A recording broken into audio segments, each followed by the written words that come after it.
शेतकऱ्याच्या आयुष्यात बैल म्हणजे फक्त जनावरं नसतात. ती असतात त्याच्या घामाची सोबती, त्याच्या घरची धन दौलत. पण एका दिवशी एका चुकीमुळे त्या शेतकऱ्याच्या डोळ्यासमोर त्याची दोन्ही लाडकी बैल मरून गेली. त्या रात्री तो शेतकरी गाव सोडून अंधारात कुठे गेला आणि का जाऊन झोपला आपल्या बैलांच्या त्या मातीच्या ढिगाऱ्यावर? ऐका एक हृदय पिळवटून टाकणारी कथा, पाखऱ्या आणि भिजल्या. लेखक किरण सुभाष चव्हाण. आवट्याच्या गल्लीला गर्दी मावना. कुशापाच्या घरासमोर मुंगेच्या रिवणागत माणसं जमलेली. बघणाऱ्याची एकावरनं एकाची मुकरंड आणि तेवढीच माणसं इकडनं तिकडनं धावपळ करीत होती. वरनं तरी झेंडू फुटायजोगतं ऊन डोक्यावर बडवालतं. असल्या रणरणत्या उन्हात ते मुक्क जनावर जमिनीला आडवं पडून टाचा घासत होतं. पाण्यात मासळी चमकावी तसं त्या उन्हात नजरेला पांढरं धूळ दिसालतं. टाचा घासून घासून बुडचा जागा घोटत आलेला. एखादा डमोक डुचमळावा तसं ते दांडगं जनावर अंगाला हेलकावं द्यालतं. शेपटीचा गेचका इतभर रुंद होऊन वरल्या बाजूला झुकलेला. तोंडाला दरदरून फेस आलेला. लाळ गळावी तसं नाकपुड्यातनं पाणी गळालतं. डोळ्यातली बुबळं वरल्या अंगाला सरकलेली. डोळं पांढरं झालेलं. माणसं कळशीनं त्याच्या डोक्यावर पाणी वतून टाळवावर थापटालती. कुशापा मुस्काट मांडीवर घेऊन धाय मोकलून रडालता. माणसांच्या गर्दीच्या फटीतनं डॉक्टर त्या घोळक्याच्या आत आला आणि सगळी गर्दी डॉक्टरकडे बघायला लागली. पुढ्यातलं बघून डॉक्टर बी काचबारून गेला. कुशापा त्याच्या पायावरच पडला. देवा बघ रे माझा पाखऱ्या कसा करायला लागलाय. देवा माझ्या पाखऱ्याला एवढं वाचीव.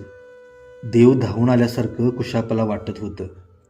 कुशापा उठ, आता डॉक्टर आल्यात नवं, उठ, तू जरा शांत हो, म्हणजे त्याच निवी काहीतरी सुचल. रामा त्याला उठवत बोलला. डॉक्टर पुढं झाला. पाखऱ्याच्या अंगाला हात लावला. कसल्या तरी औषधाचा वास येत होता. आपला हात नाकाजवळ नेत डॉक्टर बोलला, अंगाला औषधाचा वास येतोय. तसा बाजूचा सखाबा बोलला, होय होय डॉक्टर, उसावर मारत्या ते जालिम उशी त्याच्या अंगाला लावलेलं. असं का? बरं बरं, डॉक्टर म्हणाले. तांबी झालेली म्हणून, सखाबा मधीच म्हणाला. डोकं धरून कुशापा दोन्ही पायावर बसलेला.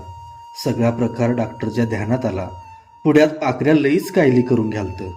पायाला काहीतरी डसल्यावाने चारी पाय झांजडालतं. मान एकदा वरल्या अंगाला तर एकदा खायल्या अंगाला सरकायची. अंगाला आग लागल्यासारखी तेज त्याला होत होतं. मुताचा पिवळा धमक लोट घरंगळत त्याच्या पायाबुडी गेलता.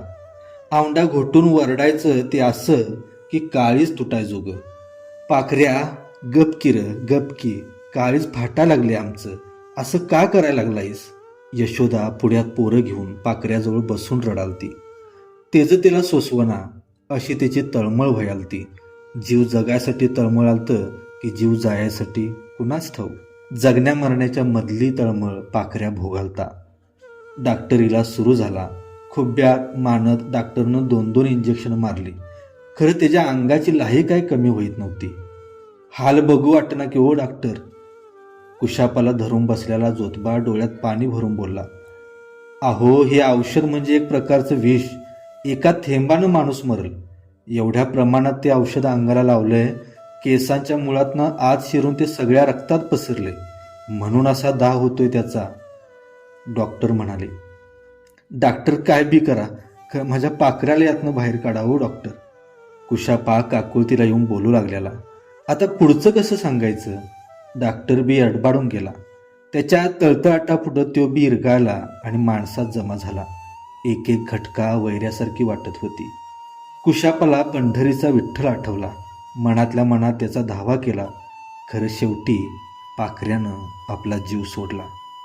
टाळा उघडा पडला. त्या देहाच्या आगीतनं पाखऱ्यानं आपला जीव काढून घेतला. आपली सुटका करून घेतली. त्या थंड पडलेल्या पाखऱ्याच्या अंगाला कुशापानं मगर मिठी मारली. त्याच्या मागणं यशोदा, पोरं, माणूस गेल्यागत कालवा उसळला. बघून बाया बापयासनी उचंबळून आलं. कुशापाला आवरायचं धाडस कुणालाच होईत नव्हतं. खोळ्यासारखा झालेला जीव समजून घेण्याच्या पलीकडचा झालता. मुस्काट मिठीत घेऊन मुक्क घ्यायचा. पाठीवरनं हात फिरवत त्याच्या गळ्याला पडायचा. हापापल्यासारखं कुशापा पाखऱ्याच्या पायावर डोकं टेकून रडालता. पोरं खुळीकावरी होऊन यशोदेला बिलगलेली. पोरा, अरे आवरा की रे त्याला, पोर खुळ झाली की रे ते. महादोबा सखारामाला पुढं धाडत म्हणाला. अरे पोरानू, अरे आवरा की रे त्याला, पोर खुळ झाली की रे ते. महादुमा सखारामाला पुढं धाडत म्हणाला. महात्वा जा, कसं आवरू मला तरी काय कळना, पाक मन इरगाळलं बघ आमचं. अरे असं कसं म्हणून चालल, पहिलं तुम्ही मन घट करा, त्याला आधार द्या. 5-6 गड्यासनी कुशापा आवरणा. सखा, रामा, जोतबा, मातुदा बारक्या पोराला सांगावं तसं कुशापाला समजावायला लागली. आणि गर्दीतनं एकाएकी कुणाचा तरी आवाज आला. कुशापा, अरे बिजल्या. ते ऐकून कुशापाच्या काळजात चर्र झालं. बिजल्याचं नाव ऐकूनच त्याचं काळीज चिरत गेलं. डोळ्यासमोर अंधारी आली. गर्दीतनं बिजल्याकडे डोळं फिरवलं. लाकडाच्या व्हंडक्याला बांधलेला बिजल्या गांगरून उभारलेला. सखाने रामानं कुशापाला धरून त्याच्याजवळ आणलं. धडधडत्या उरानं, गळक्या डोळ्यानं कुशापा बिजल्याकडं एकसारखा बघतच राहिला. डॉक्टर, आता उशीर नको. तुमचं काय प्रयत्न असतील ते पणाला लावा. तुमच्या वळखीनं आणि कोण चांगला डॉक्टर असतील त्यासनी बी बोलवून घ्या. खरं हे तरी जनावर हाताला लागलं पाहिजे. मातुदा डॉक्टरला म्हणाला. डॉक्टर पुढं झाला. आवरा, त्याला पहिलं गोट्यात घ्या. तसं 8-10 गडी बिजल्याच्या भोवतीनं जमली. रामानं एका हातानं येसन धरून एक हात गळ्यात घातला आणि बिजल्याला हळूहळू चालवत गोठ्याकडं आणलं. तकवा नसल्यागत बिजल्या एक पावलं पुढं टाकीत होता. बिजल्याला गोठ्यात आणलं. सखादा कुशापाजवळ जाईत पाठीवर हात ठेवत म्हणाला. कुशापा, धीर धर. प्रसंग बाका हाय. पाखऱ्याचं दुःख करत बसायला आता आपल्याजवळ येळ नाही. आता मन घट कर. पाखऱ्याचं आवरून आपल्याला बिजल्याकडे बघायला हवं, त्याला जगवायला हवं. डॉक्टर काय बी करा, खरं बिजल्याला एवढं या येळतनं बाहेर काढा. आम्ही इकडलं आवरून घेता. तसं सखादानं माणसाशनी जवळ घेऊन सगळं बयाजवार सांगितलं. रामा, तुम्ही कपनाची तेन जोडणी करा. मातुदानं रामाला सांगितलं. ईश्वरा, सखादानं आपल्या पोराला हाळी मारली. ईश्वरा, पळ लवकर आणि गाडी झुपून घेऊन ये. तसा ईश्वरा दुडक्या चालीनं घराकडे वळला. घाईघाईनं पाखऱ्याला न्यायची जोडणी सुरू झाली. सगळी गर्दीतली माणसं झटून त्या कामाला लागली. कफाण आणलं, पाखऱ्याच्या पांढऱ्या अंगावरती घातलं, गुलाल टाकला. पाखऱ्याच्या तोंडासमोर बायकांनी गर्दी केली. कुणीतरी यशोदेच्या हातात कुकवाचा करंडा आणून दिला. त्यातलं चिमटभर कुक्कू घेऊन तिनं ते पाखऱ्याच्या कपाळावर वडलं. हातात आरतीचं ताट घेतलं आणि यशोदेनं काळजाचं पाणी व्हायाजोगा हंबरडा फोडला. बेंद्राला ग माझा राजा ववाळून घ्यायचा ऐटीत उभारून, पोळ्या खायचा माझ्या हातच्या. पोळी चारली की हात चाटायचा, हाताकडनी बघायचा. उठ उठ र, तुला खाऊ घालते. ह्या हातांनी करून तुला चारते. खरं या टायमाला उठ माझ्या लेकरा. यशोदा खुळी झालती पाखऱ्यासाठी. यशोदा गप, असं खुळ्यावानी करायचं नाही लेकी. गप बाई गप, शांत राहून ववाळून घे. दुर्पाका काय येळ आली ग ही माझ्या पाखऱ्यावर. बघ कसा जमिनीला आडवा पडलाय. उठीव की ग दुर्पाका, ववाळतो त्याला. पोरी गप, आम्हाला पोटातनं भडबडून आलंय. गप, त्यांनी माप कष्ट केले तुमच्यासाठी. खरं तुम्ही बी पोरावाने जपलासा त्यासनी. गप लेकी गप. यशोदा मागं सरली आणि आडवं पडून तिनं पाखऱ्याच्या पायावर डोकं टेकवलं. आपल्या आसवांचा अभिषेक तिनं पाखऱ्याच्या पायावर घातला. तिचा तो दंडवत सगळ्यांच्या कडा भिजवून गेला. कशी तरी बायकांनी तिला उठवून मागं घेतलं आणि सगळ्या बायकांनी पाखऱ्याला ववाळलं. कुशापा, तू बी जा ववाळचा, आवरायला हवं, मातुदा म्हणाला. कुशापानं पाखऱ्याला ववाळलं. भरल्या मनानं, भरल्या डोळ्यानं पाखऱ्याच्या पायावर त्यानं बी दंडवत घातला. ईश्वरानं गाडी जवळ आणून लावली आणि माणसं पाखऱ्याला झटली. पाखऱ्याला निरोप द्यायला सगळा गाव लोटला होता. गाडी घाणी शेताच्या वाटेला लागली. मागं आयाबायांच्या डोळ्यात पाणी साठवून गाडी गवंडाला गाडी आली आणि कुशापाच्या नजरेला पाखऱ्या बिजल्याची जोडी नाचायला लागली. या वाटेनंच गाडी शेताकडं भकटायला जायची. दिस मावळताना घरला परतायची. चाळांची खुळखुळ आणि पाखऱ्याने बिजल्याची दुडकी चाल, सगळं कसं दृष्ट लागण्याजोगं. असं सगळं आठवून कुशापाच्या काळजाचा आतल्या चिकोल व्हायलता. घाणी शेतात गाडी आली, येऊन त्या मातीच्या ढिगाऱ्यापाशी थांबली. पाखऱ्याची जागा आली. पाखऱ्याच्या खड्ड्याकडे बघून कुशापाचं पाकच अवसान ठरलं. सखादा, मातुदा, मला पहिलं या खड्ड्यात घाला, माझ्यामुळे ह्यो घात झाला, म्हणून कुशापा खड्ड्याकडे धावायला लागला. कुशापा, गप, अरे मन घट्ट कर, असं काय बी बोलू नकस. माझ्यामुळे ही वेळ आली माझ्या लेकरावरनी. मी घात केलाय सखुदा, मला सोडू नकोसा, मला बी खड्ड्यात घाला. गप बस, खुळाईस काय, असं काय बी बडबडायला. गप, मागं बिजल्याला ठेवून आला, विसरू नकोस. अशानं टाईम करायला नको. माणसांचा घोळका गाडीभोवती जमला आणि पाखऱ्याला खड्ड्यालगत उतरून घेतला. पाखऱ्याला खड्ड्यात ठेवला तसा खड्डा कसा भरून वाटालता. बघून ज्याचं त्याला काळजात खडा रुतल्यामुळे झालतं. कुशापानं टिपं गाळत वरनं पाखऱ्यावर माती सारली. पाखऱ्या मातीआड झाला. ज्या मातीत राबला, ज्या मातीचा धुळा अंगावर चढवून घेतला, त्या मातीला आपल्या ताकदीनं उलतीपालती केली. तीच माती अंगावर घेऊन त्या मातीखाली पाखऱ्या कायमचा लपला. माणसं माघारी वळली. बिजल्याच्या वडीनं माणसं आता घराच्या वाटेला लागली. दिसानं आज कुशापाच्या घराला दुखात लोटून माघारी पाठ फिरवली. माणसं दारात यायला कुशापाकडे बघून यशोदेनं बिजल्याच्या नावानं हंबरडा फोडला. तसं उरलं सुरलं अवसान बी गळून पडलं. आली तशी माणसं सरळ गोट्याकडे धावली. बिजल्या आडवा पडलेला, जमीनला मान आडवी कल्ल्याली, पाय झिंजळालता. तेजी बी गत पाखऱ्यासारखी झालती. बघून कुशापा माटक्यान खाली बसला. आता तोंडावर हात मारायचं तेवढंच बाकी उरलं होतं. बिजल्या, ए बिजल्या, तू बी असा काय करायला लागलायस बिजल्या? त्याचं मुस्काट मांडीवर घेत कुशापानं त्याच्या गळ्यात गळा घातला. भोवतीनं 4 डॉक्टर त्यांच्या परीनं प्रयत्न करीत होती. सलाईन लावल्यालं, खरं तोंडाकडनं फेस जाईता. अंगाची लाही लाही व्हायलती. डोळं तटतटून गेलतं. आवंडा घोटून आरडाय बघायचं. डॉक्टर बघा की हो, एवढा तरी जीव वाचू दे माझा. कुशापा घायकुतीला येऊन डॉक्टरला बोलत होता. डॉक्टरांच्या पाशी त्या जीवाचा हवाला द्यायला त्यासनीच बिजल्याचा विश्वास वाटत नव्हता. अंगाला तणावा देत बिजल्या गरीबावाने आरडालतं. जणू जगण्याची केविलवाणी मारलेली ती हाकच. त्वांड असतं तर त्यातनं आई नावाचं शब्द बाहेर पडला असतं. ती तळमळ दगडाला पाझर फोडणारी त्या सगळ्या माणसांच्या डोळ्यात पाणी साठवालती. सखादानं डॉक्टरला बाहेर बोलवून घेतलं. डॉक्टर, काय म्हणायचं हे? अहो, हे तरी जनावर हाताला लागते का नाही हो? हे बघा आबा, आमच्या हातात जे काही होतं ते आत्तापर्यंत सगळं प्रयत्न केले. ते औषध आता सगळ्या रक्तात पसरले. डॉक्टर, मग ह्याच्यावर काहीच उपाय नाही काय हो? मला वाटतं हे आता आपल्या कोणाच्याच हातात नाही. म्हणजे या परिस्थितीतनं हे जनावर जगणं मुश्किल आहे. सखादा गपगार झाला. पाखऱ्याची येळ आता बिजल्यावर येणार, तो समजून गेला. बिजल्यानं आपला खेळ आटपला. खायल्या पायावर दुमडलेली वरच्या पायाची घडी तशीच ठेवली. मागच्या पायाची वड मागं होती तशीच राहिली. पांढरखट डोळ्याची आखणं तशीच उघडी राहिली आणि कुशापाच्या मांडीवर मान ठेवून बिजल्यानं पलांग मारली.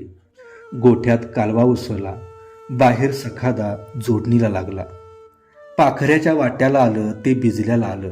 कपाळाला कुकू लागला, अंगावर कफाण आली, गुलाल आला.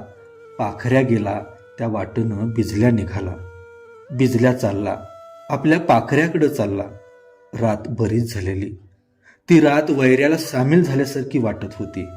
बिजल्याला पोचवून माणसं माघारी वळली. कुशापाच्या घराजवळ आली. कुशापाची धार अजून तुटली नव्हती. घरात जायचं सोडून कुशापा गोठ्यात शिरला. रिकाम्या पडलेल्या दावण्या हातात घेऊन तिथंच गडाडा लोळायला लागला. माणसांनी कुशापाला आवरलं.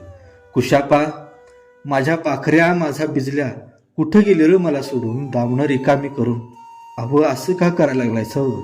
ग बसावो, आम्हाला काय कळना. यशोदानं थरथरत्या हातानं कुशापाला जवळ घेतलं. येसू, आपली दौलत गेली ग, दौलत गेली. ज्योतबा रामा पुढं आले. सगळ्यांनी धरून तिथनं कुशापाला उठवला. कुशापा, चल घरात चल. इथं थांबलं की तुला जादाच भडबडून येणार. आणि कुशापाला धरून घरात आणला. मातुदा, जाणत्यापणी आता तू 4 गोष्टी सांग. तो कुशापा असा ऐकायचा नाही. सखादा मातुदाला म्हणाला. कुशापा, असं खुळ्यागत करून आम्हाला कोड्यात टाकू नको रे बाबा. अरे तू एवढं मन दुबळं करून बायका पुराने काय करायचं रे? अरे आता आपण धाडस होऊन त्यातनी धीर द्यायचा का असं हात पाय गाळून बसायचं? बघ बाबा, त्या बायकापुरांची अवस्था बघ. भिवून त्यांच्या काळजाचं पाणी पाणी झालं या. अरे आम्ही आहे की तुझ्या बरोबर, खरं तू एवढं मनाला लावून घेऊ नकोस, रामा धीर देत होता. आयाबायांनी यशोदेच्या कडनं घोळका केलेला नवऱ्याची अवस्था बघून ती आतल्या आत झरझरालती. माणसानं घर फुलून गेलं होतं. तासा घटकानं रात मागं पडालती. कुशापा अजून बी चिनभिन मनानं भीतीला टेकून बसला होता. एकावरनं एक माणूस त्याची समजूत घालत होतं, खरं कुणासंग एक ना दोन त्याचा जीव मुका झाला होता. कुशापा बसल्या जागेतनं वर उठला. सगळी माणसं बघायला लागली. कुशापा, का र? मातुदा म्हणाला. काय नाही, जरा परसाकडनं जाऊन येतो. चल मी बी येतो सांगते, म्हणत रामा वर उठला. नको नको, बस बस बोलत, येतो लगेच. तसा वर उठलेला रामा परत जागेला बसला. कुशापा घराच्या मागणं बाहेर पडला. लांब खाली गावंडरीला आला. तसाच पुढं चालायला लागला. डोळ्यामुळं अंधार असून बी पायाला एक चढला. दनाना एक एक पाऊल आपटत पुढं सरकायला लागला. अंगात वारं शिरल्यागत कुशापा वाऱ्याच्या एगानं तो अंधार कापत पळत सुटला. यशोदा, असं कसं कुशापाच्या ध्यानात आलं नाही? मातुदा यशोदाला म्हणाला. अव, माळाच्या उसाला औषध मारून 12ला घरला परत आलतं. बाटलीत औषध उरल्यालं. मला म्हणालं, बैलासनी तांबी लई झाली या, अंगाला दातलीत असल्यासारखं ते रवकं बघू वाटणार. ती बारडी आणि इकडं पाणी करून अंगाला लावतो. मला बी भाम नाही.